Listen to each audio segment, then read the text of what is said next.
2 kilo सेब और 1 kilo अंगूर का मूल्य किसी दिन रुपये 160 था।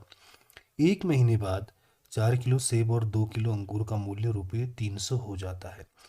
इस स्थिति को बीजगणित तथा ज्यामितीय रूपों में व्यक्त कीजिए। तो इस सवाल पर सेब और अंगूर के मूल्यों की बात हो रही है। तो सर्वप्रथम हम 1 किलो सेब का मूल्य x रुपये और 1 किलो अंगूर का मूल्य y रुपये मान लेंगे। अब इससे हम दो शर्त बनाएंगे।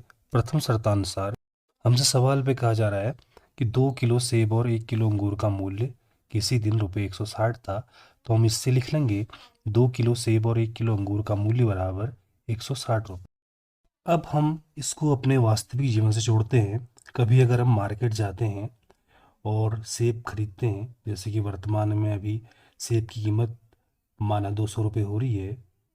1 किलो सेब अगर आता है 200 रुपये का और 1 किलो अंगूर आता है माना 150 रुपये का, तो अगर हम मार्केट जाके 2 किलो सेब तथा 1 किलो अंगूर लेंगे तो उसका हिसाब हम कैसे लगाएंगे? क्योंकि 1 किलो सेब 200 रुपये का आ रहा है, हमने 2 किलो सेब ले रखे हैं, तो 2 किलो सेब का मूल्य हो जाएगा 2 × 200। 1 किलो अंगूर 150 रुपये का आ रहा है, तो 150 रुपये इसमें हम जोड़ देंगे, तो टोटल मूल्य हो जाएगा 400 × 150। तो ये हमने बस केवल एक माना है समझने के लिए। अब इस वाले सवाल पे यहाँ पे जो हमने 200 रुपये माना है इसकी जगह पे x है, और जो हमने 150 रुपये माना है इसकी जगह पे y है। तो अगर हम 2 किलो सेब तथा 1 किलो अंगूर लेंगे, तो जैसे अभी हमने यहाँ पे 2 × 200 किया था धन 150 किया था, तो यहाँ पे हम 200 की जगह लिख देंगे x और 150 की जगह लिख देंगे y। तो ये हो जाएगा 2 × x धन y। तो यहाँ पे इस 2 किलो सेब तथा 1 किलो अंगूर का मूल्य हमने अपने हिसाब से निकाला, तो 2 × x 2x हो गया धन इसके आगे y, और बराबर के बाद 160 रुपये ऐसे ही रहा। रुपये हम ना भी लिखें तो यहाँ पे चल जाएगा। ये हमारा पहला बीजगणितीय रूप आ चुका है, इसको हम इक्वेशन नंबर फर्स्ट मान लेंगे। अब हम द्वितीय शर्तानुसार में आएंगे। द्वितीय शर्तानुसार के अनुसार हमसे सवाल पे कहा जा रहा है 1 महीने बाद 4 किलो सेब तथा 2 किलो अंगूर का मूल्य रुपये 300 हो जाता है। तो हम यहाँ से लेंगे 4 किलो सेब तथा 2 किलो अंगूर का मूल्य बराबर 300। तो इसी तरह जैसे अभी हमने पहले एग्जाम्पल में किया था, 1 किलो सेब x का है तो 4 किलो सेब हो जाएंगे 4 × x यानी कि 4x। 1 किलो अंगूर y का है तो 2 किलो अंगूर हो जाएंगे 2 × y यानी कि 2y। और 4 किलो सेब तथा 2 किलो अंगूर का कुल मूल्य हो जाएगा इन दोनों का योग। ये हमने अपने हिसाब से निकाला। सवाल पे ये पैसा 300 रुपये दे रखा है तो बराबर 300 हो जाएगा। ये हमारा दूसरा बीजगणितीय रूप लगभग हो चुका है। क्योंकि इस समीकरण में हम अगर देखते हैं तो तीनों में ही 2 का भाग जाता है, तो थोड़ा हम इसे आसान बना सकते हैं। तो दोनों पक्षों में 2 से भाग देने पर पहले चीज़ हमारा 4x + 2y है, इसमें हम भाग दे देंगे 2 का, और RHS हमारा 300 है, इसमें भी भाग दे देंगे हम 2 का।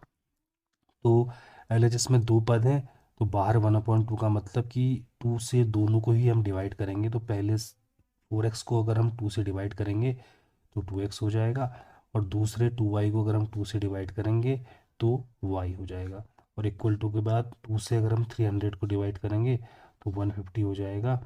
ये हमारा दूसरा बीजगणितीय रूप आ चुका है। इसको हम इक्वेशन नंबर सेकंड मान लेंगे और लिख लेंगे कि समीकरण 1 तथा समीकरण 2 दिए गए प्रश्न के बीजगणितीय रूप हैं। एक आंसर तो हमारा ये हो चुका है। इसके बाद हमने इन दोनों ही समीकरण के ग्राफीय रूप निकालने हैं। तो हम इस समीकरण से 2 बिंदु निकालेंगे और उनको मिला देंगे, ये इसका ग्राफीय रूप आ जाएगा।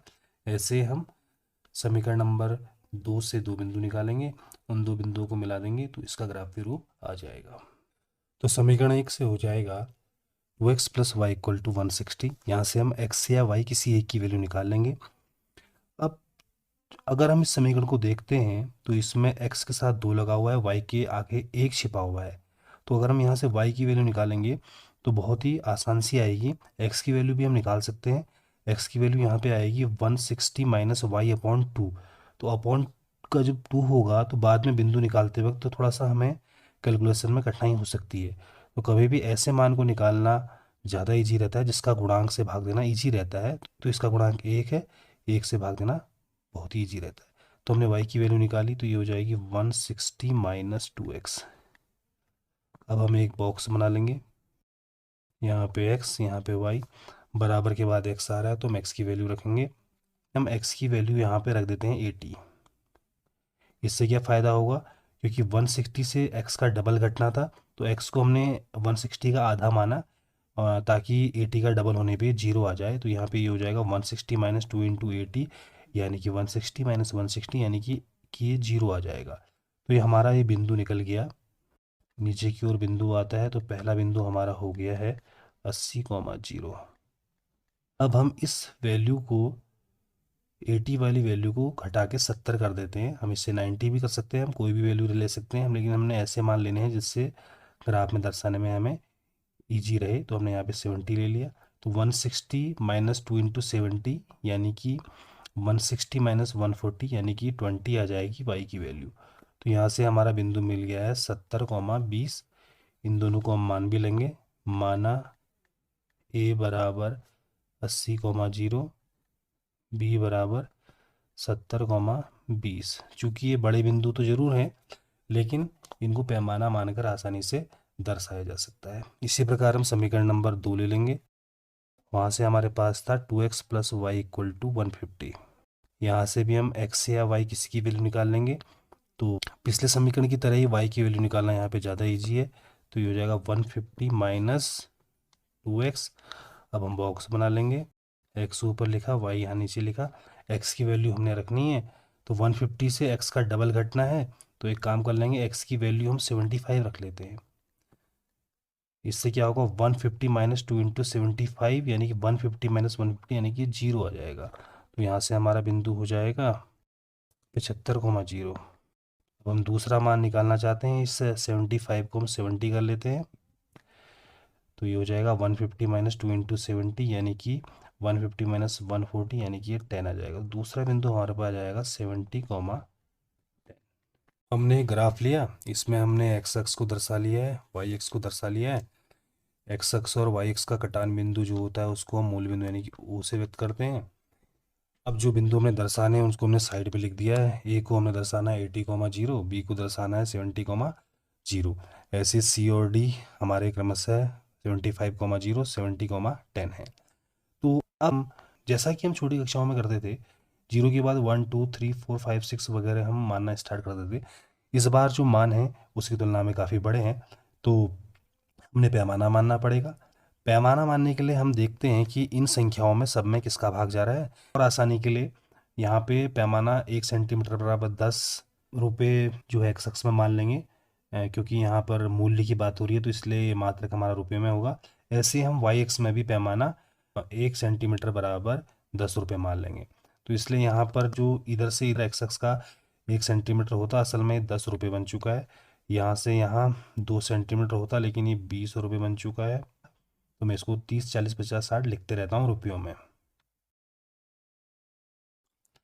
ऐसे ही यहाँ माइनस वाले मान भी -1 है, लेकिन ये रुपयों में -10 रुपये हो जाएगा। ऐसे ही ये माइनस का 20 हो जाएगा, ये माइनस का 30 हो जाएगा। वैसे रुपये माइनस में होते नहीं है, लेकिन अब चूंकि जिस हिसाब से हमने पैमाना माना है वैसे हमने वहाँ पे मान लेने पड़ेंगे। ऐसे हम वाई के अपर मान में 1 2 3 ना लिखे 10 20 30 40 वगैरह लिखेंगे, और नीचे को हम -10 -20 -30 लिखते रहेंगे। तो इसे हम लिख देते हैं। अब पहला बिंदु हमारा 80,0 है। 80,0 यहाँ पे साफ तौर से दिखाई दे रहा है, तो 80 यहाँ पे 0 ऊपर को, यानी कि यहीं पे आ जाएगा। अब इसके बाद हम बी बिंदु को देखते हैं। 70,20 है, तो 70,20 में सीधे मिल जाएगा। 70 यहाँ पे आ रहा है, 20 यहाँ पे आ रहा है, तो इसके बाहर हम सर्किल बना देंगे। तो ये ए और ये बी नाम रेखा को खींचने के बाद में लिखेंगे, तो रेखा को पहले हम खींच लेते हैं। दोनों साइड में एरो दे देंगे। यहाँ पे इसका नाम दे देंगे हम ए, 80,0।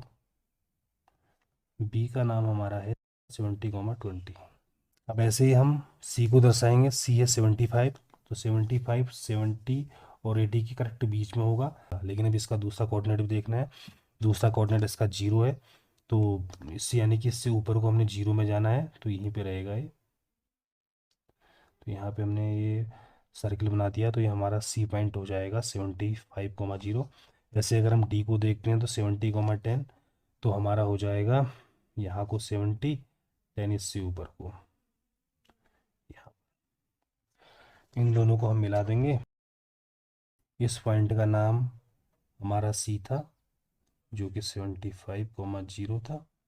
ये पॉइंट हमारा डी था जो कि 70,10 था। पहली वाली रेखा का नाम हमने नहीं लिखा था, अब हम लिख देते हैं। पहली वाली रेखा का नाम था 2x plus Y equal to 160, और दूसरी वाली रेखा का नाम था 2x plus Y equal to 150। तो ये हमारा इस सवाल का ग्राफीय रूप हो चुका है। इसको हम अपने लिखित वर्ग के साथ लगा देंगे, हमारा आंसर पूरा हो जाएगा।